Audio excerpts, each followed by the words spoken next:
Thank you all for coming. And here's the agenda for today. We're going to listen to me for a little bit, unfortunately. Then Donna's going to come and introduce any new members. And then Steve Amelang is going to talk about identifying a queen right hive. And then Russ is going to talk about combining two hives. And then we're going to take a little bit of a break so you guys can buy some stuff you desperately need or come up and talk to one of us. Over there, we have shirts, we have hats, and we also have some new kits, some deep and medium new kits at 2023 pricing. So you can't beat that. So if anybody's thinking ahead to spring and wants to think about doing splits or something like that, we do have some new kits. And then we're going to hear a little bit from Mark about community engagement. And then there's going to be the ever recurring ask for help. And then we're going to do door prizes and raffles at the end. So if you don't have your red ticket, see Donna, I think, today. And raise your hand. Donna will help you get your little red ticket. You don't want to miss out on an opportunity to win something. So that's the meeting agenda. And thank you all for coming. Just a quick note, next month, we're not going to be here. We're going to be at the Scout facility in Exton. So today turned out to be a pretty nice day to be sitting outside, but November may not be as warm. We're always on the second Saturday of the month. So we're not, before we used to do Thursday night and then during the winter months and Saturday during the summer, spring months. Now it's always Saturday morning at 9 o'clock. The location is either here when it's nice out or the Scout facility when it's the winter. So we'll see you all at the Scout facility next month. Scout facilities in Exton. It's Park. It's called Park. What? Old Route 30 in Exton. Right off 130. It's at a new building now. It's very nice. It's not brand new. I think it's like 5 years old now. So just so everybody knows, next meeting is at Park, Scout facility. Donna or Carissa will send out reminders. If you haven't read your newsletter, read your newsletter. Carissa and her team put out a newsletter every month. It's really got useful information, what you should be doing with your bees, what's going on with the club, so on and so forth. I've gotten a few emails from people who did read the newsletter. And anyone guess what the emails have been about this week? No, people are asking me about the club being in the red, honestly. So I've gotten a handful of emails about the club losing $6,600 so far this year. And yes, we're aware of that. And some of that's going to look better at the end of the year because we have the Whole Foods Rounding Up event that happened in September. And that's a nice donation that comes to the club, and that's going to help. And we had a couple of big capital expenses this year hitting the club, which we usually don't have. We have a new trailer, which was an expense. And we have a new pop-up tent for our community engagement work. That was a relatively big expense. And we lost, and most of you are aware that we lost a few colonies, i.e. 80% of the colonies coming out of winter last year, which was unfortunate. So we needed to build that back. So we had some capital expenses this year that probably won't be recurring. And yes, the club is in very strong financial shape, and losing $6,000 is probably a good thing, honestly. And just so you're all aware, that part of that loss is because this year we gave $7,800 in grants to the community this year, to the local community. So we had a full slate of grant applications. Most of them we funded. So that was a nice thing that we did. So I don't want to see my goal. I don't know why I'm going out because I got a bunch of emails. So I feel like people should hear about this. I know it's not bee related, but the club creates a budget every year, and the budget is basically neutral. So we create a budget every year that gets submitted to the board at the beginning of the year. And the goal of that budget, when I create the budget, is to basically be financially neutral for the year. We're not trying to make money through the CCBA. I'm not trying to lose $6,000 a year because over time that would be a problem.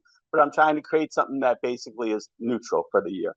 So, and I think at the end of the year, when Howard presents the numbers, they'll look closer to neutral than they do right now. So no panic. Yes, we are looking at it. Yes, we're not trying to waste anybody's money. So that's a sort of, I think, answers most of the emails that I've gotten about this. And if not, you can talk to me personally or the officers personally about what we're doing financially. Our goal is to be neutral at the end of the year, every year.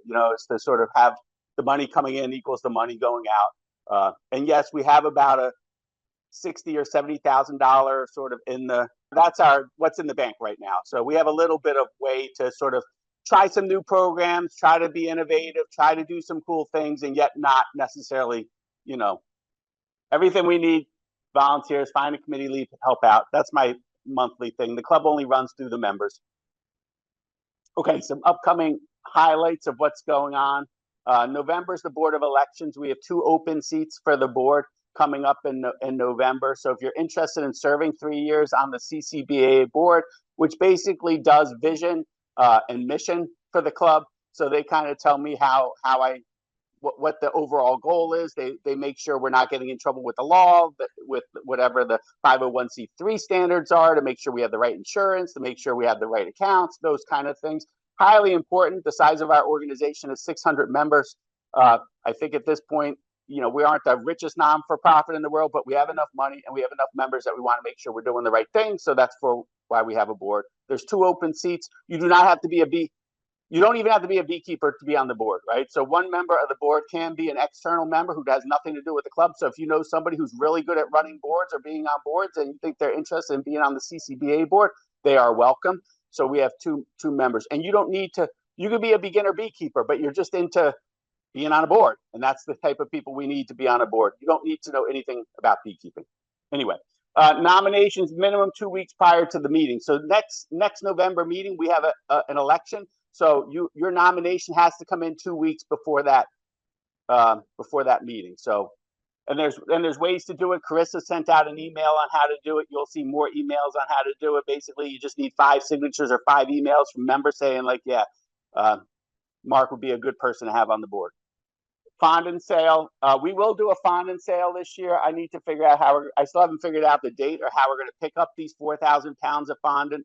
So if anybody, I know he helped us last year. He had a trailer and a truck, so he went out to Honeybrook to pick it up and brought it to the meeting. My goal probably will be to have it at the November meeting or the December holiday party. I'm not sure which. So if you have a trailer and a truck and you don't mind picking up 4,000 pounds in Honeybrook, let me know, because that's what it takes to get the fondant to you guys. 2025 conference planning starting soon, basically starting this week. So October 15th, which I think is Tuesday night, there's going to be a conference planning kickoff meeting. You probably either have seen that email or will see that email.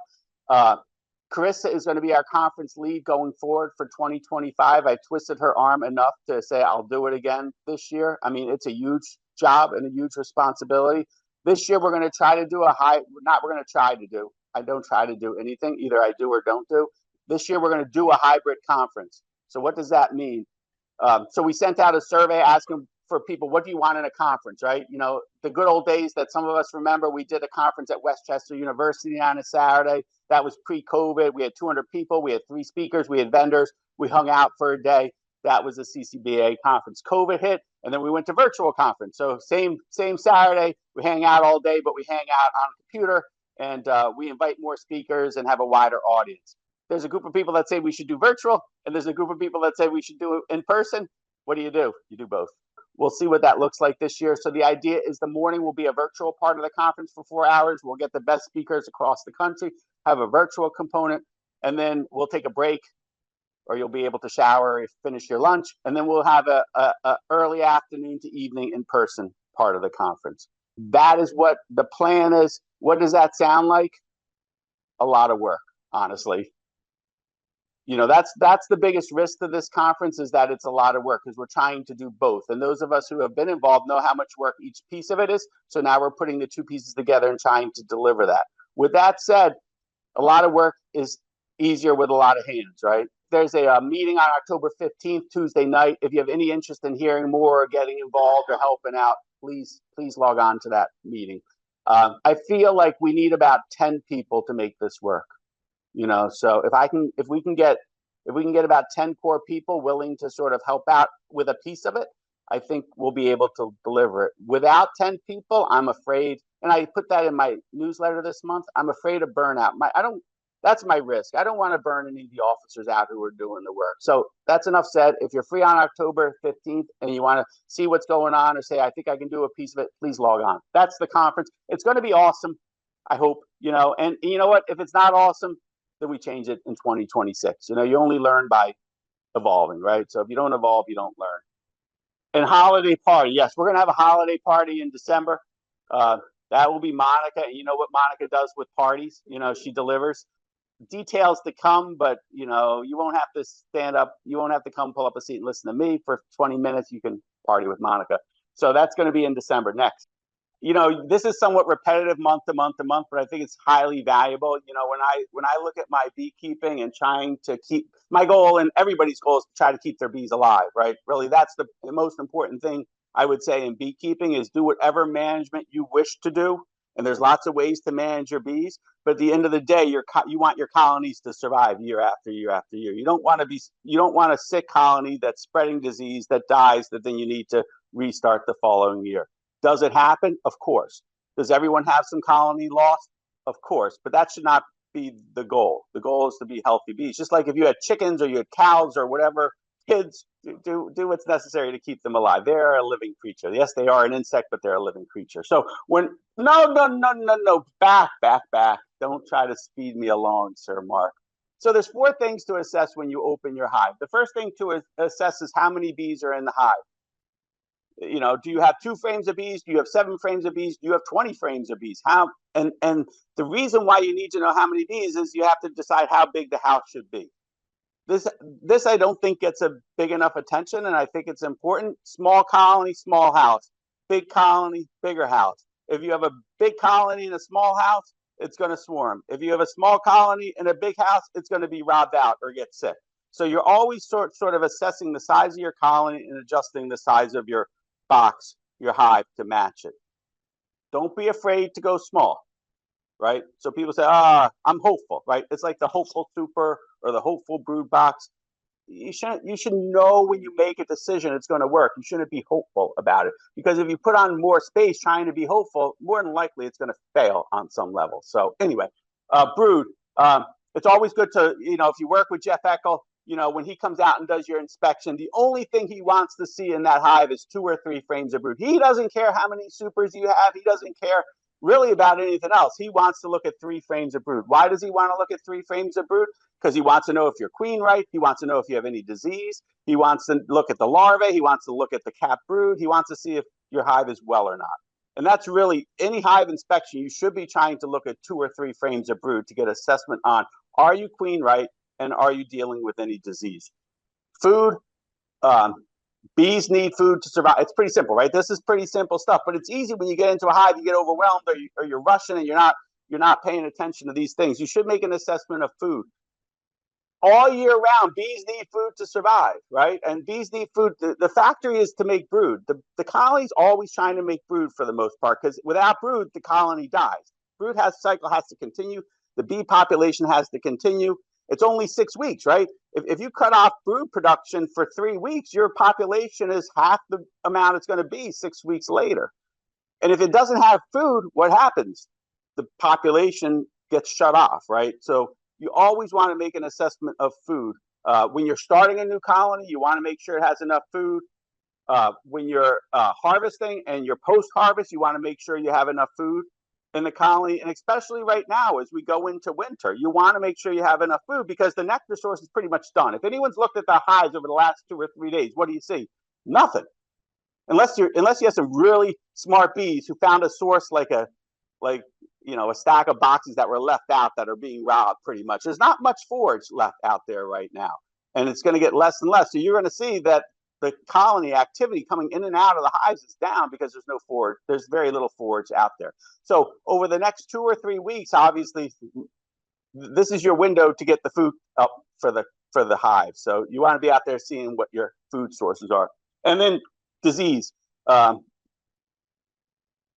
You really should know your monthly mite counts. I'm not going to get into this today because I don't have 30 minutes. I only have 5 minutes, 10 minutes. So, but you may think you're okay because I've used this mite treatment or that mite treatment.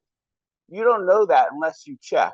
Now, more experienced beekeepers may not need to do mite levels. They can go in and look for signs of whether or not their hive is being infected by mites earlier on, potentially. But the best way to know is do your monthly mite counts. And if your monthly mite counts are higher than 2%, the likelihood that you're going to have disease in that hive goes up, right? The higher the mite counts, the more likely you are to have disease. The goal of your mite management is always to keep your mite levels below a certain threshold. Don Coates is here. Don taught me many years ago that every hive is sick. It's just a matter of how sick is that hive. You're not going to have a hive that has no sickness in it, whether or not it be zero mites or zero nosema or zero deformed wing virus. If you do PCR on every single one of your hives, you're going to have a certain amount of disease in each hive, right, Don? How sick is normal? Thank you. That was the quote. I couldn't remember. How sick is normal, right?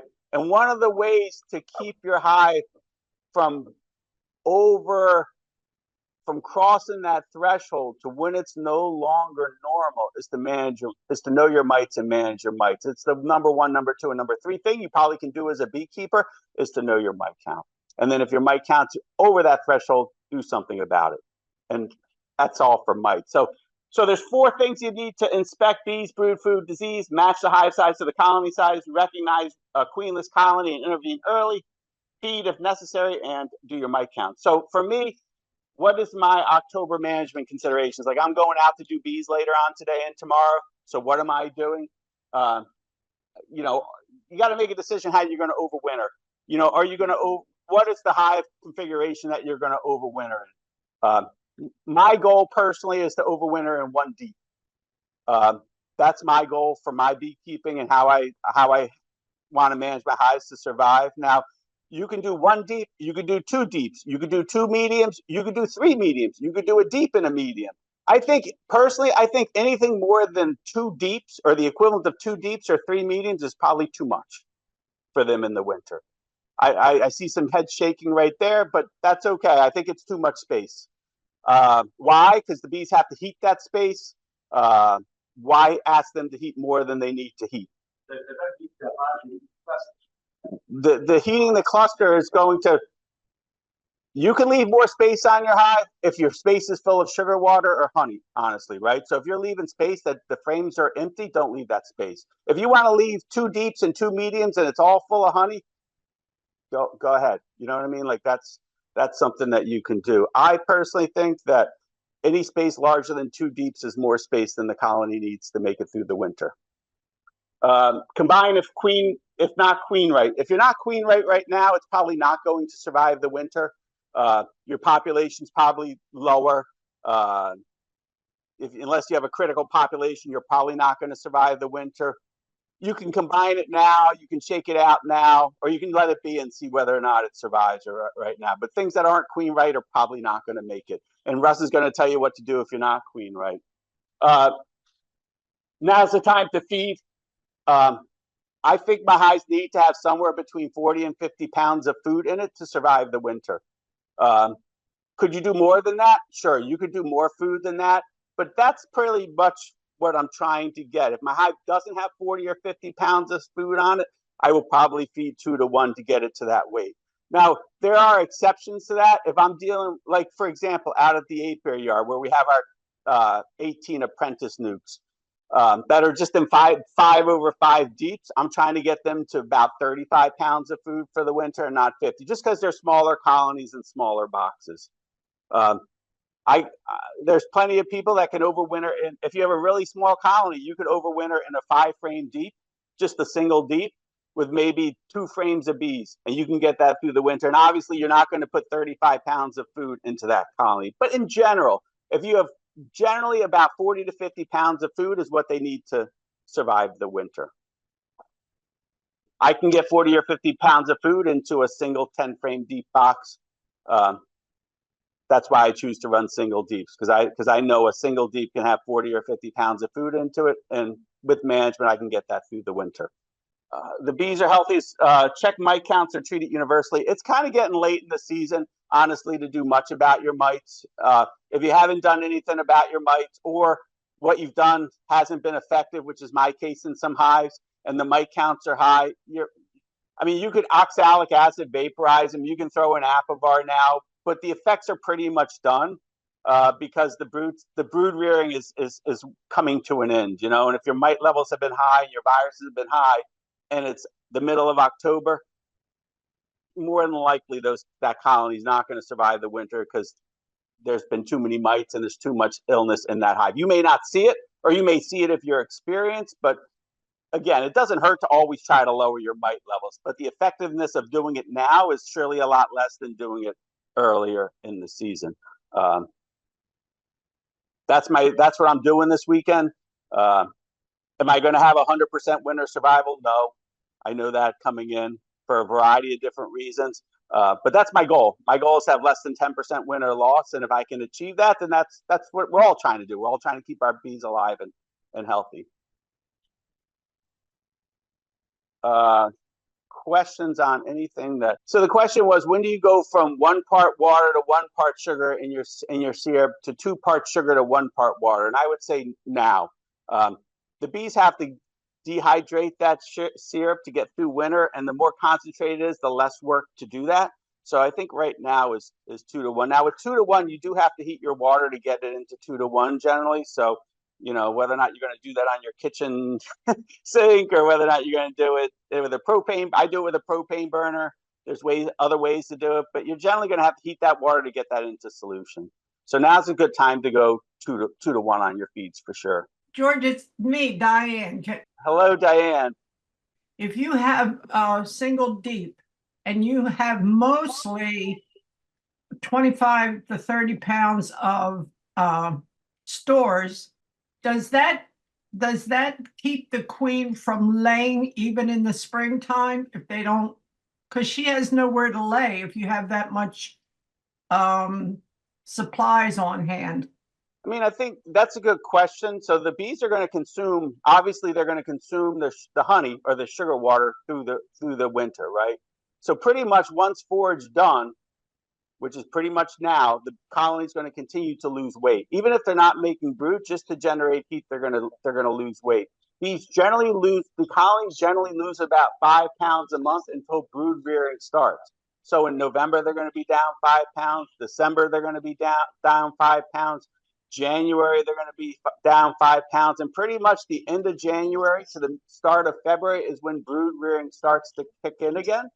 And at that point, the colony loses about 15 pounds a month until the nectar flow starts. And that can be middle of March, end of March, beginning of April. It sort of depends on the weather, right? So ideally, what you want them to do is you want them to start with 50 pounds, use it up, and then when the nectar flow starts, they start storing nectar and the brood rearing.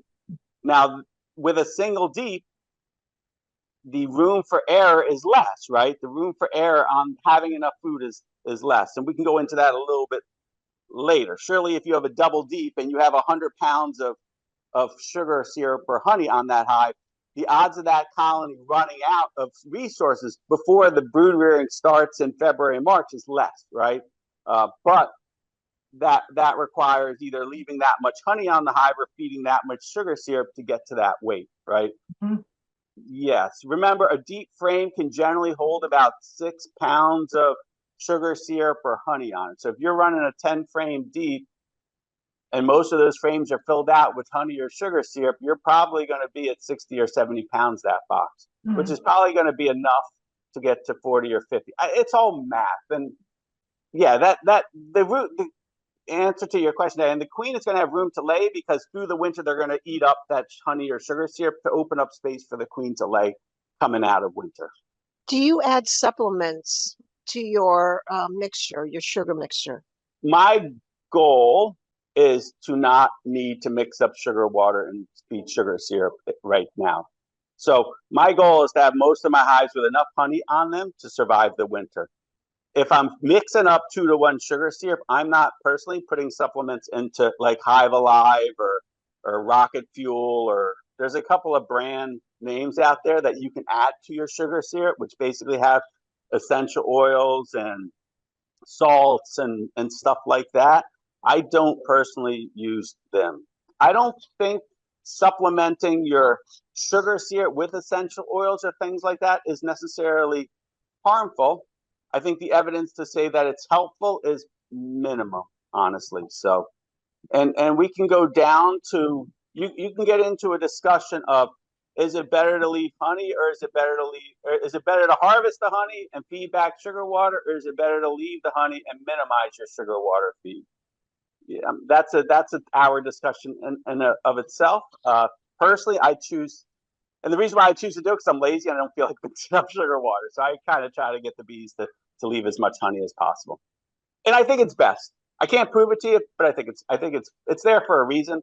And like we all know, there's 80 to 100 things in honey. That's why we all love honey, and that's why we think honey is healthy for us. And it must be similar for the bees. My question was actually you were saying about putting 35 to 50 pounds of sugar or something on top.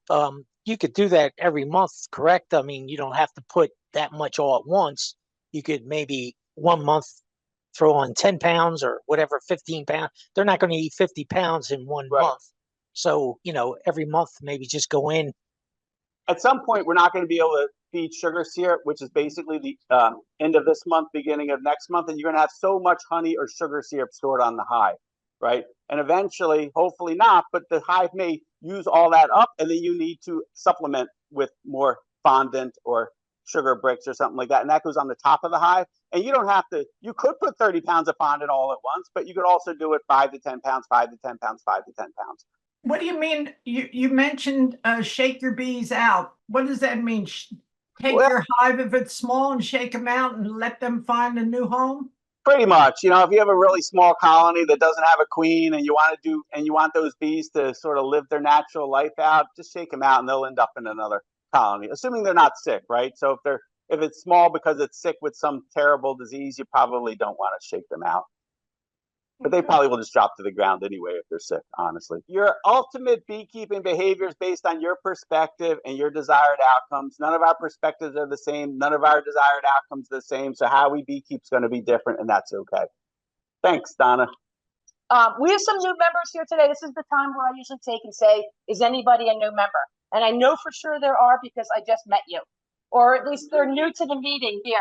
So who said this was their first experience at a meeting? Cheryl.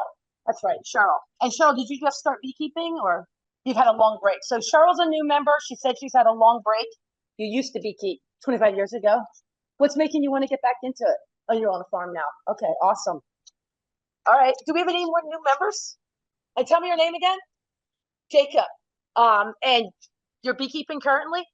Okay, so we have a new member, Jacob, who's going to be starting in the spring. So Jacob in April, we've got Steve, who's going to talk about identifying a queen right hive, even if you don't see your queen. Is that right? My name's Steve Amalong. A lot of you guys know me. As a Some of mushroom you forager. don't. Okay, I'm a mushroom forager too. I'm an outdoors person. So many of you know me. I've been doing beekeeping for about 15 years. I used to lead the queen team at CCBA. I actually live in Montgomery County, so because it's much closer, I now lead the MCBA, Montgomery County Beekeeping Queen Team.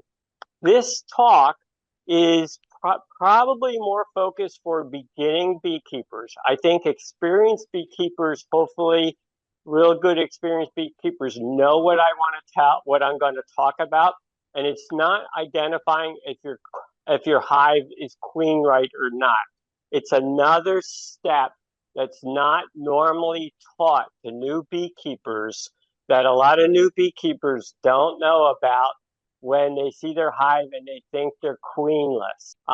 So that's really what it's about. I'm not going to go over the traditional things for identifying your hive if it's queen right. I'll briefly go over it, but this is what is not normally taught, okay?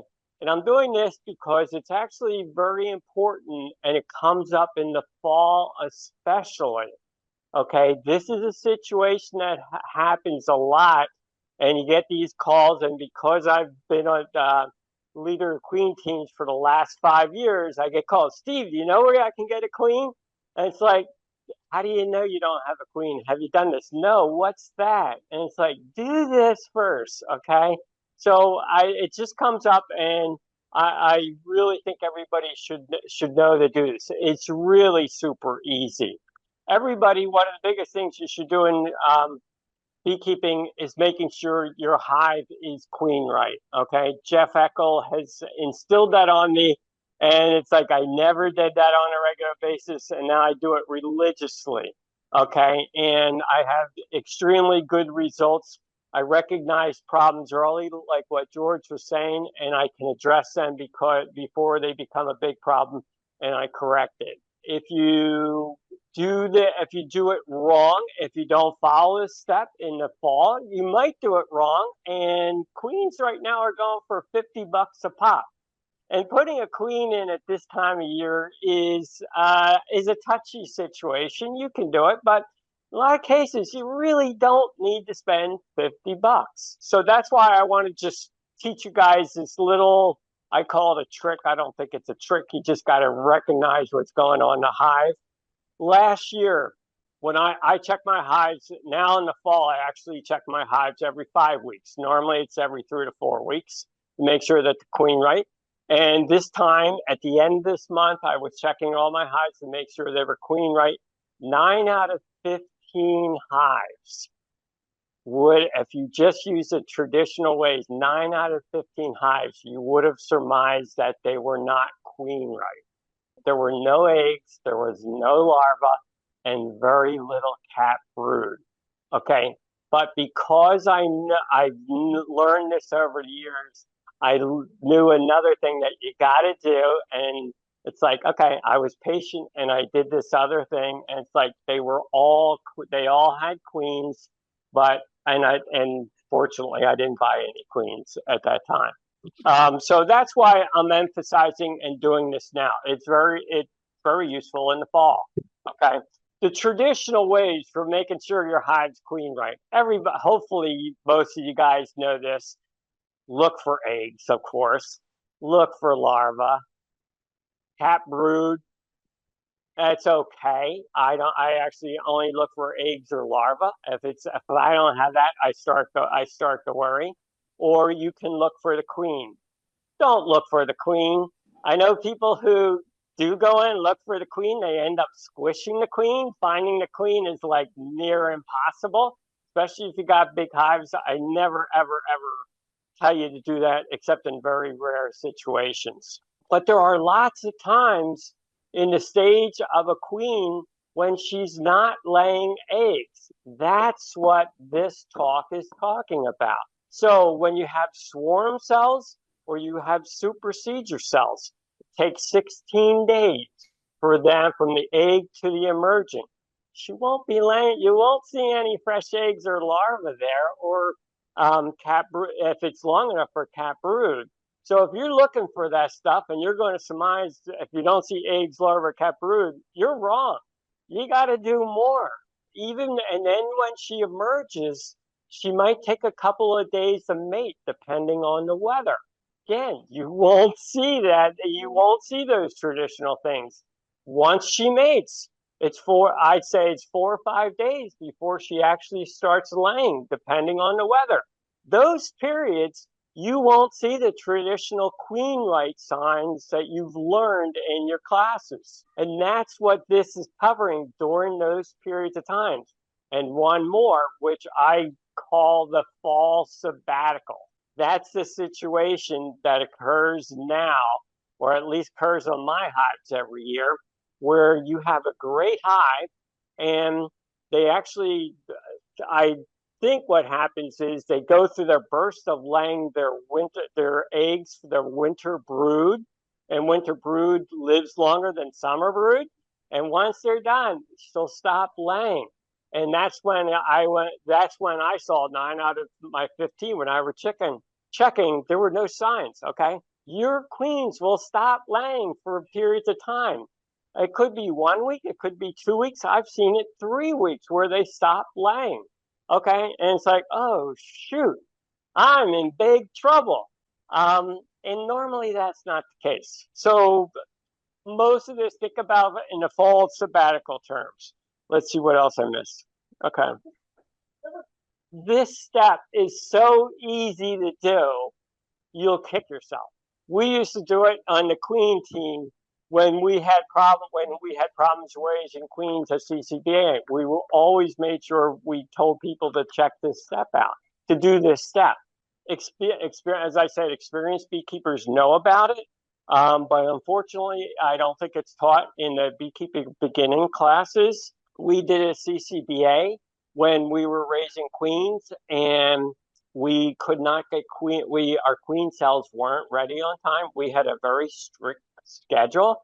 We had to have them ready. And when we ran late, which would happen because of weather or problems with the queen cells, George, you can, he knows all. You're decreasing your 3 week time that you need to raise a queen. In a lot of cases, the only way you can realize and see this is through the evidence of this step. Okay, or when the weather's bad, when she should be going out and mating, and she can't go out and mate because of the weather. Okay, that'll decrease your time. And when we would have to go in on the 3rd week, Saturdays, when we're looking for the signs of eggs and the mated queen, we couldn't see them, and we had to use this step. This is also, I have to bring this up. This is also something that a step that I don't know if many of you have ever seen this. I highly, highly recommend it. There's a speaker, Landy Simone. Everybody should look at this. It's a fun YouTube that she does. It's a presentation called Reading the Frames. Okay, and it actually talks about the 4 signs of what you should do every time you open up your hive and do an inspection. And it actually goes through all the situations that you should be able to recognize and look for. And she does it in a test mode. So she'll show a picture, she'll show a frame. So, okay, what is this frame telling you? After I thought it was a great one. And when I do my mentoring and teaching, I always put this as part of my curriculum. But I said, after looking, I said, she doesn't have this situation on her presentation, which is a very common situation. And I actually conversed with her. She's actually changing her presentation and adding this to her presentation. Okay, she's a very good speaker. She does the presentation in a fun way. She'll actually present the frame, ask you, and then you can stop it and you can evaluate what you think it is, and then she'll tell you what it is. And this what I'm showing you is actually what I call the fall sabbatical. And it's in the spring, like I said, it happens in the spring, but a lot of times it's the fall. But I highly recommend you guys watch it. And she goes over a lot of what George went over. Here's the 4 things you should be looking at when you go in there. Like I said, I do my inspections in the summertime every 3 weeks, and now it's every 4 or 5 weeks, because the chances of the queen dying are a lot lower if I minimize all my time going into the brood area. Okay, now we're getting to the solution. You ready? Now you can get to the solution. When you don't see the eggs or the larva, I only look for eggs or larvae when I go to queen right, because if I'm only seeing cap brood, then depending on the time of year, I was like, hey, that's too late. She hasn't been in that hive for the last 10 days. Okay, I want to catch her. I want to catch a bad situation early so I can fix it. And the only times I have problems with risking a hive is actually when something happened to the queen or they had a disease. If you check and make sure she's been there in the last 10 days and you can fix it, you've got plenty of time to fix it. But I look for, so if you go through and you don't see eggs, you don't see larvae, you don't see cap brood, you're going to look for areas to frame. Oh, this is really hard to see. Yeah, online it's really easy. Okay, so let me talk it through. The colony knows what's going on. If there's a queen in there or a queen on the way, let's say there's a virgin queen or you've got queen cells, the colony knows that there's a queen on the way, and they reserve spots, areas of cells on the frame. I know this is really hard to see. And on the center bottom of your uppermost brood frames, they will keep them clean and polished. So you'll actually, so if the frame is like this big, okay, look in your middle brood frames on the top box. If it's your top deep, I use mediums.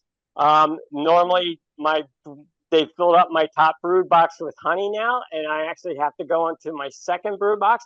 Look to see if there are spaces that are clean and polished.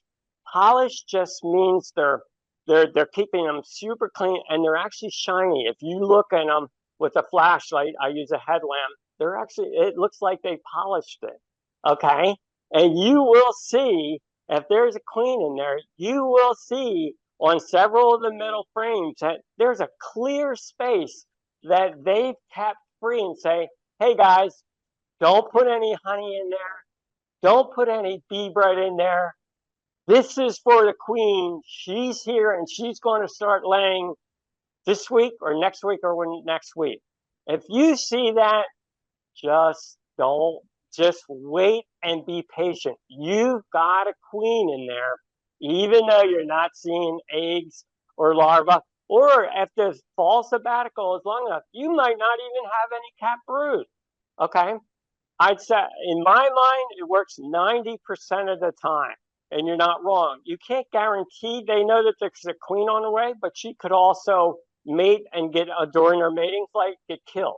Okay, so those are the 10% where I don't think it works. Okay, and last year, like I said, 9 out of 15 when I checked, if you looked at traditional, you would have said, I need a queen. So typically when you see that, I wait a week and I basically put it on my calendar. Say, go in and see if you see eggs in there. Go in there. If you don't see it after those 5 days, be patient. It sometimes depends on the weather. Wait another 5 days. Almost every time you will see, oh gosh, she started laying. You guys know that big smile when you see it. It's like, oh, thankfully. That's usually what will happen.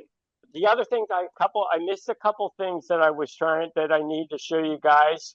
So when in this bare spot, you'll see the bare spot up here, and on the edges, it's usually there's a clear edge of bee bread or honey. That's getting ready when she does start laying. Okay. And this one in the picture, and it's in actually the newsletter, but it's not a great picture. This one shows that if you look in there with a flashlight, you'll see that these cells are perfectly clean. Whenever I do see it, and whenever I do see this situation where I see the blank spaces, okay, I'm pretty much decided, hey, there's a queen in there. I'm not going to look for her. I will sometimes, if it's easy, I will actually put a frame of eggs or larvae if you have it. This time of year, you may not have that. I keep resource hives in my yard, so I always have frames of eggs and larvae that I can get because they're actually, these resource hives are nukes that I'm still building up late in the year. I just take a frame out there and I'll put it right where these empty spaces are. And I'm a conservative guy, and I will look in 3 days to see if they build supersedure cells. Okay, once in a while I'm wrong, but rarely do I find that situation. But since I got the frames, I put it in there, and I just cover all my bases. Okay, I recommend that if you've got it. It's very easy to do. Let's see. That's it. Now, one thing, the other picture is it. Oh gosh, this is really bad to see. So the next picture is basically. So this looks like a big open space right here. But if you look in all the cells, there's actually nectar in there. If you look closely, there's actually nectar in there. That's not a polished, clean space. And that's, if you're seeing that, then, and you don't see any bare spaces, you probably don't have a queen. Okay. And if you don't have a queen this time of year, I recommend, if you're not familiar with it, talk to your mentors that say, hey, is this, I'm guessing this is the situation. What should I do? They could be laying at this point in time.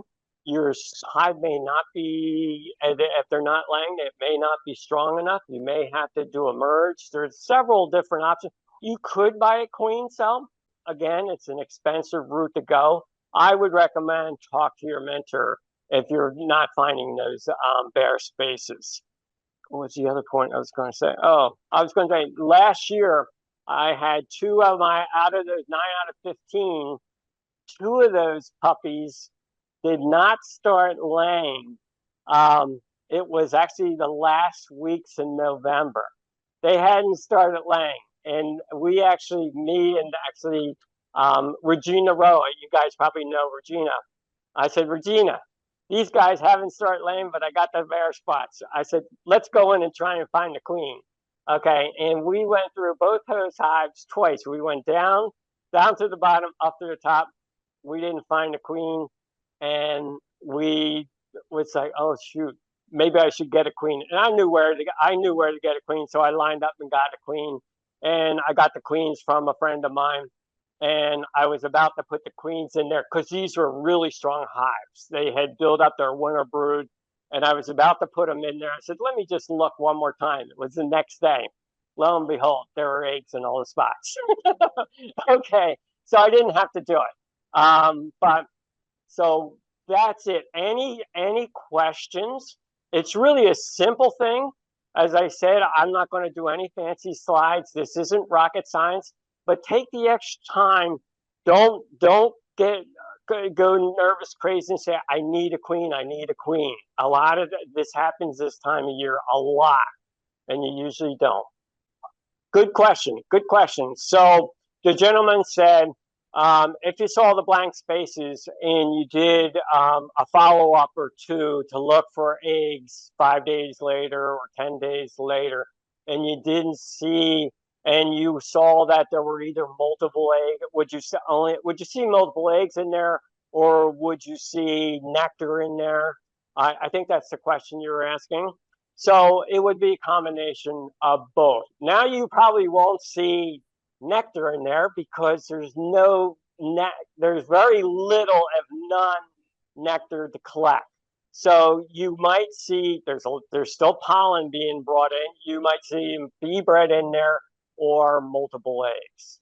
Okay, but you would see the other signs and then filling it in, which is the classic laying worker. Do know that if you do have a new queen, new queens typically in the first 1 to 2 weeks will put 1 to 2 eggs in a cell, and then they stop doing it. So if you did have that blank spot and you're seeing 1 to 2 eggs, don't think you got laying workers, because that could be your new queen exhibiting the typical new queen symptoms. She lays 1 or 2 eggs in a cell. Maybe my brain is just overloaded, but so you said, if you see these blank spots, just wait it out. The bees kind of know what's going on. But then you also said, oh, sometimes I'll take a frame and put that in there. So what prompts that decision to put the frame in there if the bees know what's going on and you don't need to intervene? Like, how does that happen? Because good question. So do I have to repeat that question? No. Okay, cool. Okay. Good question.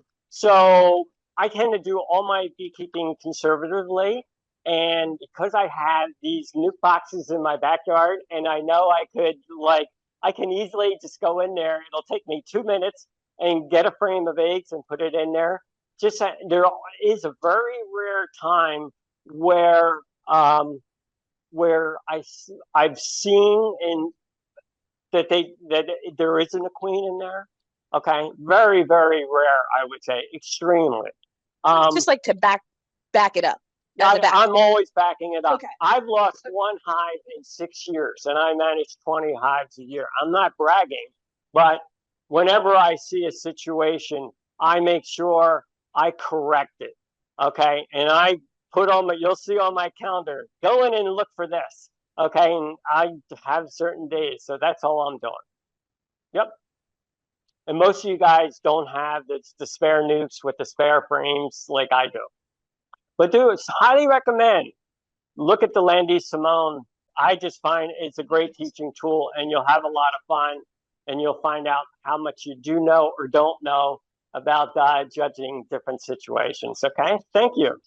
2 weeks ago, as a Quentin apiary, we just got fooled by the virgin queens existing. We missed the virgin queens, so we combined the 2 boxes. Then 1 week later, we see the marked queen is gone, and somehow we had the supersedure cells, and then we found the unmarked virgin queen or mated queen. I don't know how in 2 weeks. So we just had that, did those procedures you mentioned, but still we missed that virgin queen. So you were merging the hives and you missed the virgin queens. And that's actually, so seeing a virgin queen, and especially experienced beekeepers probably know the difference between a virgin queen and a mated queen, can tell that right away. But finding virgin queens this time of year, especially after they've done the winter brood buildup, it's extremely hard to see the virgin or find her or see her. That's why I recommend look for this bare spot, because if you had a virgin queen, you probably had this bare spot, this polished area of clean cells. So I would have said, don't merge that one. It's got a bare spot. She's there, but you can't find her. Okay? The bees know what they're doing. That's one of my favorite sayings about beekeeping. Don't override what they're already doing. If they're telling you by showing that clear spot, don't merge it. There's a queen in there. That's what I would say. Any other comments or questions? That's it. Thank you. Let's come up and talk about combining 2 hives. So Mark created this very short 2-slide presentation. So the first step of the process, decide what queen to keep. So you would do this if you had a strong hive and you had a weak hive and you were able to find a queen in the weak hive, but she might be small, she could be sick, things like that. If she's in great shape, you could put her in a queen cage and put her in another hive and keep her going if you'd like. Or if it's a failing queen, you can pinch her, put her out of her misery, and then combine your bees in with the other hive. Okay. George talked a little bit about condensing, your hives for the winter. So if you have at least 5 full frames of bees in your hive, I would suggest you need something at least that big, called a strong hive, to take your weak hive and put the bees inside of that. So in terms of what time of the day you want to do this, you want to do it when most of the bees are away, so that you do the actual uniting in the evening when the bees are in the evening. You also want to choose the right time of the year to combine a hive. Okay, now would be a good time because we're going into winter, things like that.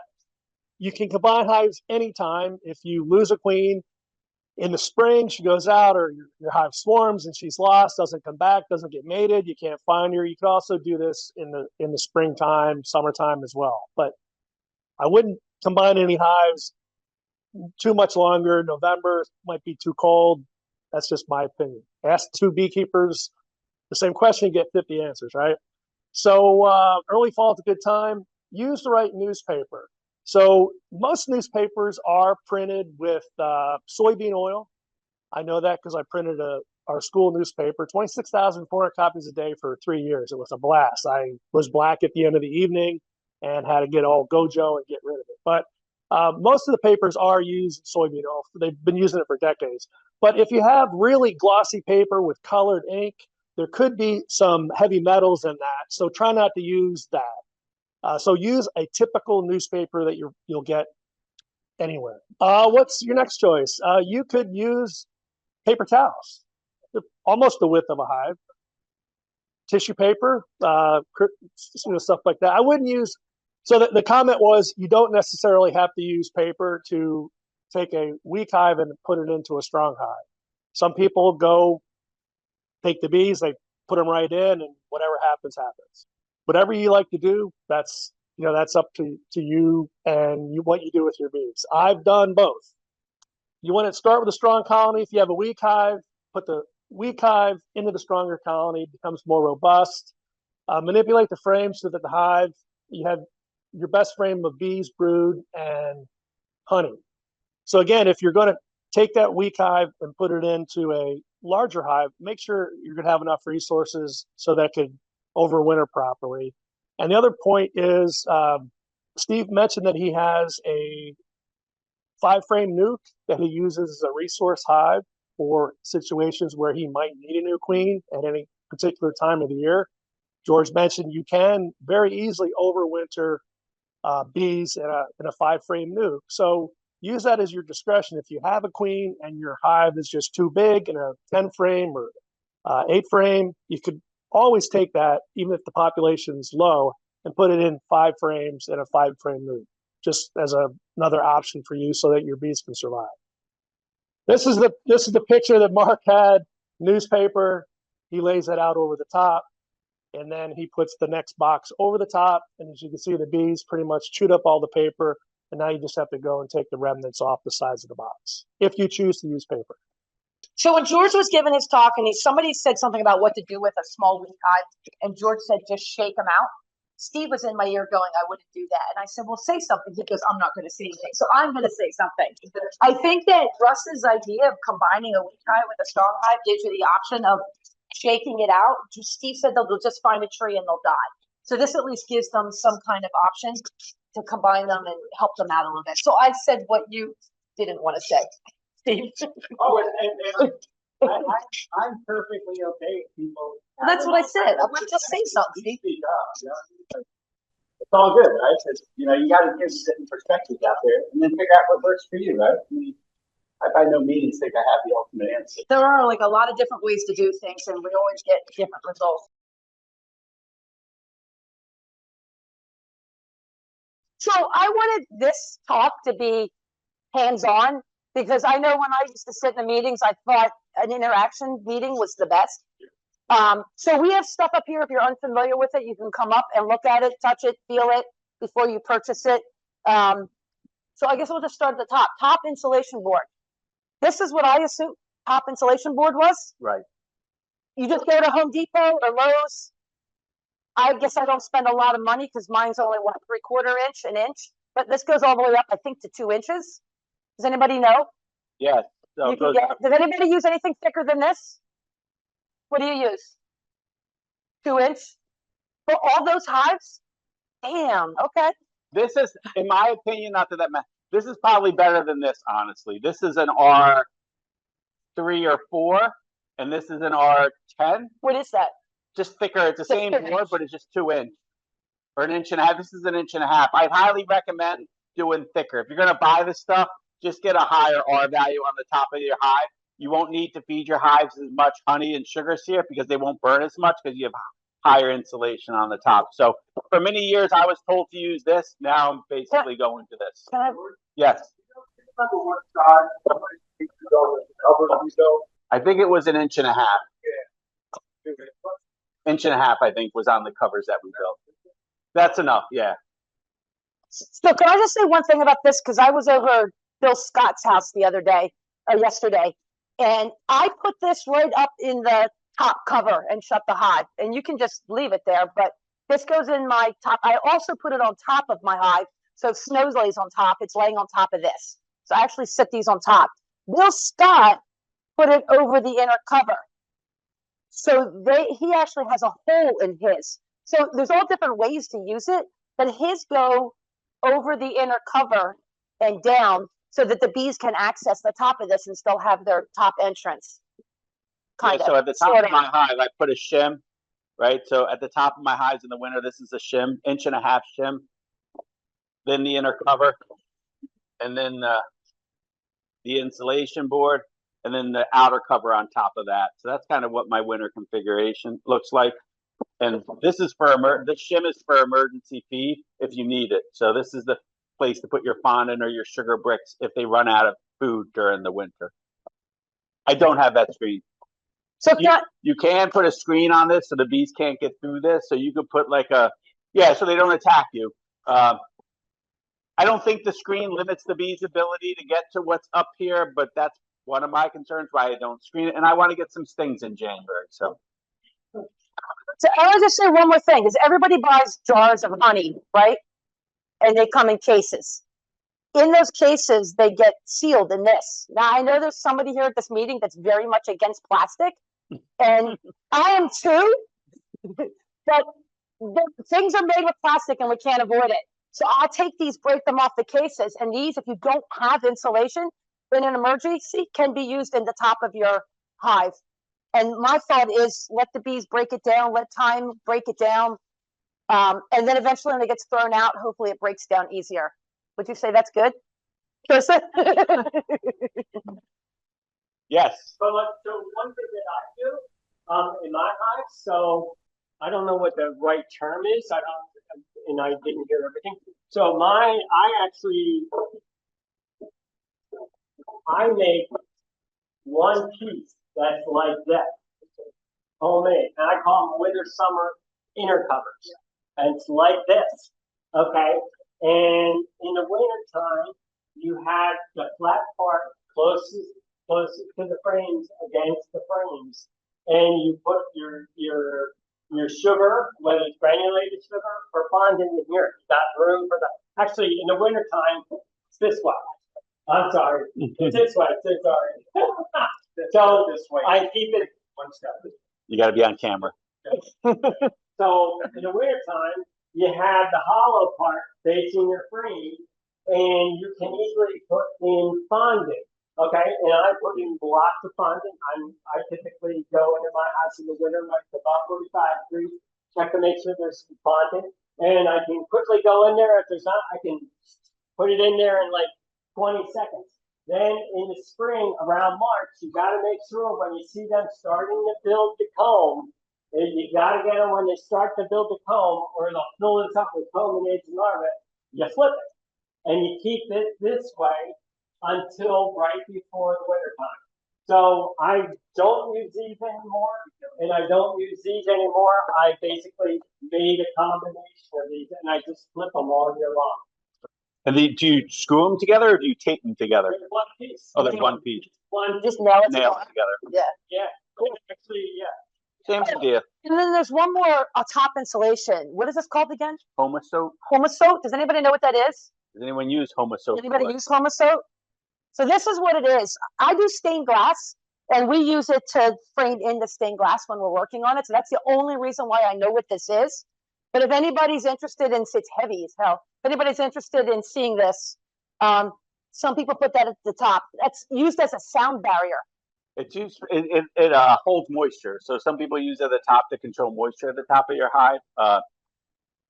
I've never used it, but I know people that put that underneath their insulation board to do a little bit more moisture control. So that's what I understand is that you have to change it out during the winter because the bees generate a lot of moisture in the winter. So you're going to have to switch it out with a dry one. So that's not for insulation. That's for moisture. That's for moisture. Sorry, I jumped ahead. So you're saying that will get so much moisture that you have to change it out. Huh? You got to change it? Yeah, that's too much work. Okay. Yeah, I wanted people to bring everything that they use, but the reflectic bubble, silver bubble stuff that people use at the top, you can use that instead of inner covers too on your hive. So if you want to save, not spend 10 or 15 bucks on an inner cover, you just get that. It comes in rolls at Home Depot or at Lowe's. It's called Reflectic, I think. It's probably plastic. Yeah. Looking at Carissa, What else do we have? So insulation board. Plastic pieces do we got? So insulation board. This is basically what I use to go around my hive. Do you have to say anything more about this? Can I go to the next one? You can wrap your hive with this insulation board too, if you'd like. So you could create like a 3-sided or a 4-sided like box and put this around your hive for winter. And that's insulating the side walls. again, if you have 1, 2, 3 hives, it may be worth thinking about just to give them extra insulation. How many people wrap the outside of their hives? So this is the insulation board for wrapping and top insulation. This is what the club sells as, I believe this is the Bee Cozy. Sold. Huh? We don't actively sell it. This is what the club used to sell called the Bee Cozy. I went to Home Depot because I wanted to get more. I bought a roll of styrofoam. I bought a roll of black paper, laid it out in my living room, and I made these wraps, which will also wrap around your hive. So there's definitely things you can do without having to buy what's made already to save money. And then the other wrap is the tar paper. Anybody use roofing paper? Just tar paper. Okay.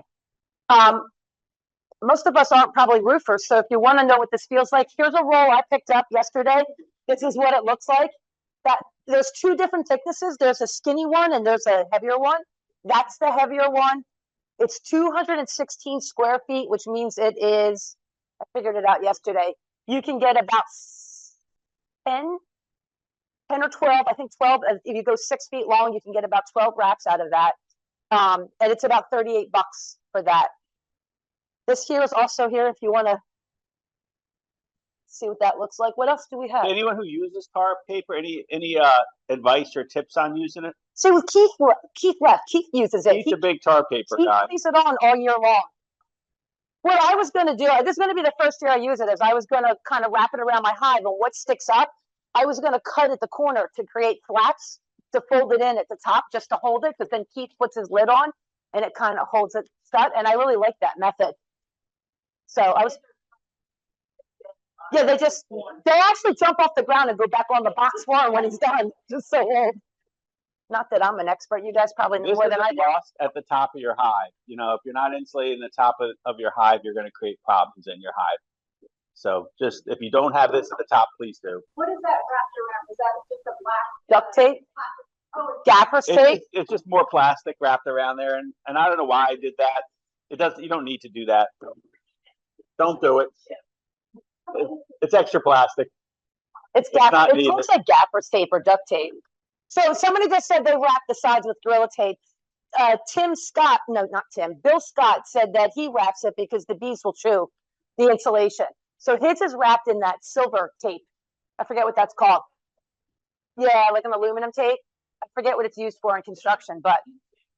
I don't know how I use my table saw to cut this. I don't know how you would cut it if you didn't have a table saw. I guess you'd use an X-Acto knife and razor blade and snap it. Yeah. Lance. So Lance just said that he watched a video from Fred Dunn, right? And that he said also that wrapping or insulating the top is most important, just for the people that couldn't hear him. If you leave access to the bees to get through this hole, they're going to chew this insulation. I assume chewed insulation probably doesn't work as good as solid insulation. I got a lot of chewed insulation. And you can put this on now. There's no reason to wait to put on insulation onto the top of your hive. Personally, I run insulation on the top of my hives year round. So it's not a thing that I take on and off. So yeah, so if you don't have it on today, maybe in the next week, don't wait until it's like January to put your insulation on your hive. All right, so moisture. Does anybody use quilt boxes? Do you? Yes, yes. A couple. They were popular 10 years ago. George and I don't use quilt boxes, but the lady that I help beekeeping, Peggy, so thank you, Peggy. Peggy uses quilt boxes. So I went over to her house yesterday and I got a quilt box. It literally looks like a super with insulation in it. Is that what's in here? Some material that finds moisture, usually. And it's screened front and back. So if anybody wants to look at these, we've got these up here. I'll put this down front. This just looks expensive to me. So I don't do that. Yeah, I mean, if you've got one hive, that's great. But if you've got multiple hives, what else do we have for insulation? I mean, people make, you'll use a medium box usually, and you'll screen the bottom, and then you put wool in there, anything that absorbs moisture. So they put it underneath here. So you'd have, right. So say that order again, since I don't use them. So he just said quilt box. So let's get that back up there. Let's do the quilt box. So we do a quilt box. Yep. Then the inner cover. Inner cover. Yep. then insulation, then the outer cover. There you go. Yep. So if you're running, and the potential advantage of a quilt box. Where are you feeding? Underneath that? Yeah, well, when I go to feed, I go to check it, I just lift the lid, feel I don't have a solid pack. I have a kind of a swatch of a wool blanket, fold it up. Yeah, so I just fill that back and open the side, and then I can put some fauna in there and then put the blanket back on top. It's just a box that's above the emergency feed, or that, Well, that is with the emergency feed. The that is the emergency feed. I have a screen bottom on it, and then I just put the feed right on the screen, and then cover it with the wool. With the wool. Yeah. That's just for moisture, you know, because mostly. I mean, there's some insulation from the blanket, but I've got insulation on top too. But it's mostly for the moisture. Correct. Paul, you want to show us something? Sure. Just another configuration of this. So we'll put the inner. You can take this. Yep. Inner cover. Inner cover. Inner cover. Upside down. Over the frame. So I have 2 deeps. So this goes over the frames. Then that shim with the screen. So the screen means I can feed the bees by dribbling granulated sugar on top of this without them getting at me. And because it has the screen, then I take a piece of wool blanket or old hunting socks and put that in there. And then the outer cover goes over this. So I've got moisture control and access to feeding if I desire. From your insulation board, and then your outer cover. Then the insulation board, and then the outer cover. Yeah. So you got your emergency feed, and you got your moisture control up here. Yeah. And you got your then the insulation and the outer cover. And you got a screen on the bottom of it. Screen on the bottom of that. Yeah. So how the bees are moving through this hole right here? The bees move through the hole, and the screen is not on the absolute bottom. It's like halfway up. So the bees can travel underneath the screen. Yeah, underneath the screen. Why even use the inner cover? The inner cover. I mean, I'm sorry. Yeah, the inner cover. Why even use it? It warm, and the moisture comes through the hole, and you get a little bit of ventilation from that, which you can either block up with a cork or not. But I think the inner cover on top of the frames keeps everybody warm. A little warmer. Yeah. And they can access through this hole. They run out of food. Yeah, and then they can go down if they feel like. And again, it depends on the size of the cluster, right? Big clusters can move around, come up through the hole. Smaller clusters, maybe a little more challenged, but it's independent of the hive. Whether I find a whole lot of bees up here, or if I find very few bees up there. Cool. They're all individuals. Anyone else want to come up and demonstrate what they do? Mark, what do you do? Oh. Carol, what do you do? Because I think when it's cold, bees can't get up. Carol, Pardon me? what's your hive configuration at the top look like now? You got the top box, and then what do you have? I do what Steve does. Okay, I have the top of the box, and then Shim? yeah, when it comes time to feed them, I'll put the food in there. Then I'll put that like that on top. And Any screen going on here?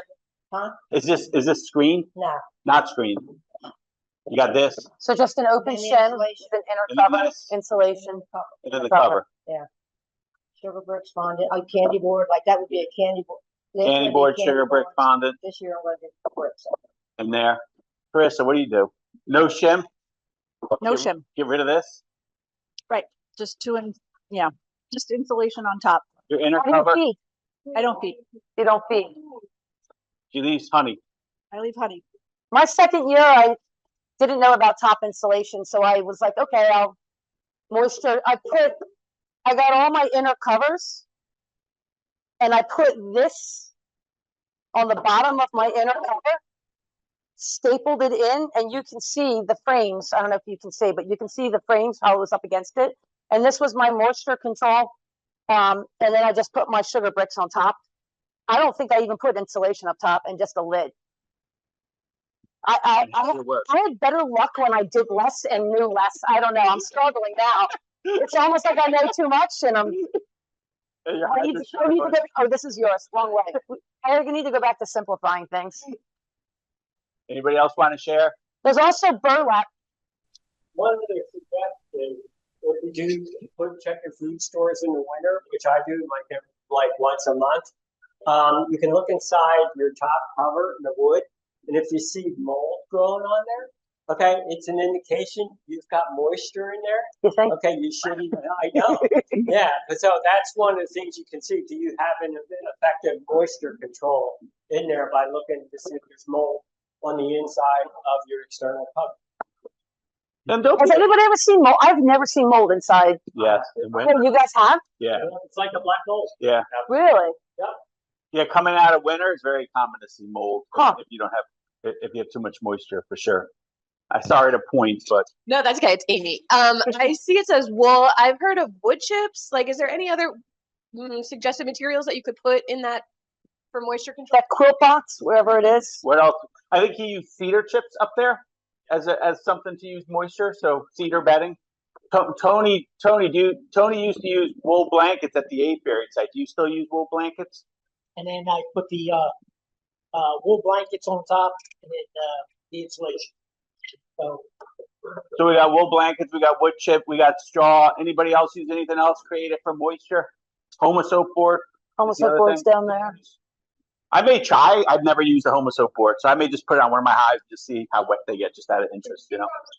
And that's what some people use the candy boards or the dry sugar as moisture control too, because they'll absorb some moisture that's coming up the hive. So another reason to put some dry sugary type stuff at the top of the hive. I am anti-mountain camp. I let that be said today. I know that's not what we're talking. I used mountain camp for the first time last year, and most of my mountain camp sugar ended up where? On the bottom board. I'm not a fan of mountain camp. I did it on a bunch of hives, and I saw enough. Where did the inch of mountain camp go? It's at the bottom of the hives, an inch of mountain camp. So I'm not convinced. So I will take a second to. Mountain camp is basically you take a newspaper. So you have the top of your hive. You put your shim in here. You put newspaper on here, and then you just pour dry sugar onto your newspaper. So it's basically emergency feed that's just granulated sugar on top of newspaper. So instead of making that sugar into a sugar brick or turning that sugar into fondant, you basically just take that sugar and pour it on the news. It's super easy, right? You're like, wow, this is the newspaper soak up the moisture. Yeah, and the other thing I learned is I learned not to do it again. But the second thing I learned is that when you put the newspaper on, you get sugar water spray, and you spray down the newspaper a little bit, and then you pour the sugar on top, and that creates that first layer of sort of hardness to it. That may help. But I still think even with doing that, most of the mountain camp ends at the bottom board of the hive. Yeah. I have tried it. It's worked for me. I didn't end up with much sugar at the bottom. You know, you always get some. The other thing I've done, depending on the season, is instead of putting the shim here, I put my inner cover. I'll put the shim up top, and then I put all of my feed on the inner cover. Then goes my foam board, and then the outer cover. But I also run a lot of garden covers, which are the peak roofs. So those have the insulation along the sides, and I got a lot of room up top. You know, sometimes I don't even need this shim. I can just put the cover on top and still have plenty of room for fondant or for sugar or sugar cakes. So that's interesting. Like it seems like it's been split. Like how many people put the emergency feed right on top of the frames, and how many people put the emergency feed on top of the inner cover? It seems like there's a. It just seems like the access, giving them whole frame access is better than the whole. Yeah. Yeah, no, I mean, surely when you put it over your inner cover, the only axis is in the middle, versus you can put it where the cluster is. So I think that sort of depends on the size of your winter cluster, right? If your winter cluster is small, I think it may be better to sort of feed directly on top of them, potentially. I don't know. But it seems like that's an interesting point because it seems like we're split 50-50 to where people put the shim. So, you know, do it your way and see how your bees do, right? So does anybody use burlap as moisture? or for anything. A lot of times the queen yard uses these as inner covers. But I just wanted to tell everybody that if you go to your local roastery and you ask them for burlap bags, I thought they would give them to me for free, but they're like, oh, well, we usually sell them. I'm like, what do you sell them for? They're like, well, how many do you want? I said, I don't know. So I think they sold them to me for like $2 a piece. The club has them at my house underneath the barn in a trash can. So if anyone's looking for burlap bags, Lynn Arnold has a coffee source where she gets them for free. And so don't buy burlap. If you want burlap bags for any reason, whether or not it's beekeeping or not, the club has burlap bags underneath my barn. So a real good use of the burlap is you can set up a wind barrier on your apiary. So my apiary is fenced on one side, 6-foot wooden fence, but on the sides, it's a wire fence. Doesn't stop the wind very much, so you just tie wrap the burlap and it knocks down that east-west wind. And the south side is wide open. So you can clearly do that. We've done it, seen it done at some of the other ones where just stakes were set in the ground this tall, and then the burlap was stretched across them to set up a windbreak. Yeah. Yeah, access to these bags are 24/7. Just drop me an email and you're gonna stop by and pick up some burlap bags, and I'll tell you exactly where they are. But if anybody wants burlap bags, we need to actually let you know. I hope you didn't buy $2 burlap bags. I did. last year, the year before, I still got a bunch. Our value in line for top and sides. They talk about insulation thickness. That's all going to R value. Yeah, that's going to the R value of that insulation. So R value of 3/4 inch pine is 1, right? So the R value on a standard bee box is an R value of 1. For me, I want 10 at the top of the hive, and I don't put any insulation on the side of the hive, but most of the poly hives that are being made nowadays have an R value of 6 on the side of the hive. So maybe 6 on the sides and 10 on the top. But I'm open to other people who thought more about insulation. I thought they said if you over insulate or if you overdo it with the insulation, you're going to create more moisture, and it's going to psych the bees out, saying, okay, it's 80 degrees out, let's go out. And next thing you know, you got a bunch of dead bees out in your backyard or on your driveway, and they freeze going out there. So over insulating could give them a false sense of, hey, it's beautiful outside, right, let's go. So it's not real good. I don't think the overkill with the insulation. Say again? So you don't insulate the outsides then? Other than tar paper. Okay. Huh. Yeah, so for the same reason, like moisture's got to go somewhere. Moisture is created inside the hive during the winter, just as part of metabolism. So the bees are consuming sugar, they're generating heat. The moisture's the hot air is rising, and for me, I want it. So there's 2 options. Then you can put a ventilation hole at the top, and then the moisture goes out the hive, but heat goes out the hive too. It works for moisture control, but your colony's probably going to need to generate more heat because it's getting lost as the moisture's going out the top of the hive.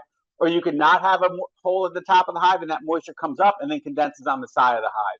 So I generally don't put insulation on the side of the hives because I'm lazy. No, because of I want the moisture to condense on the side of the hives, and I also don't want these huge colonies in March thinking it's May, because they're just gonna take off.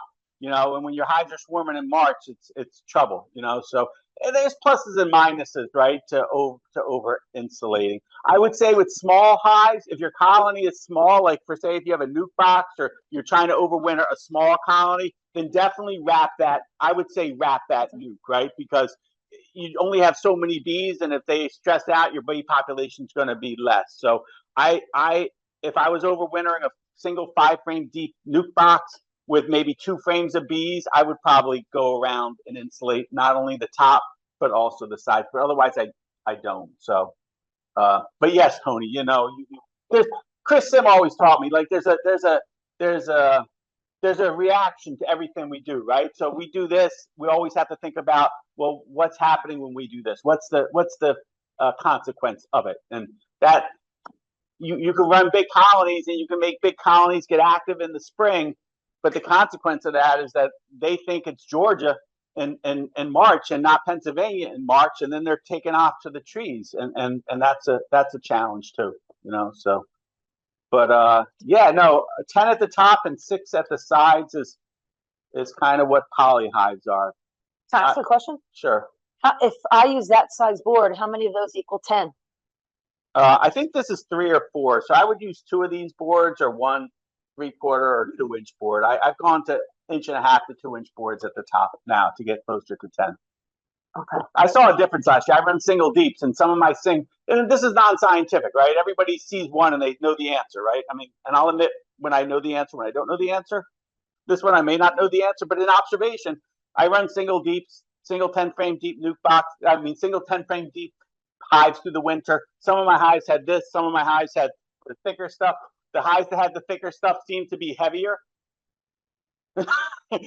seemed to be heavier coming out of winter than when I ran 3/4 inch. So I've kind of decided I'm going to run 1.5 to 2 inches at the top of my hive because I think they consume less food, which sort of makes sense. Community engagement.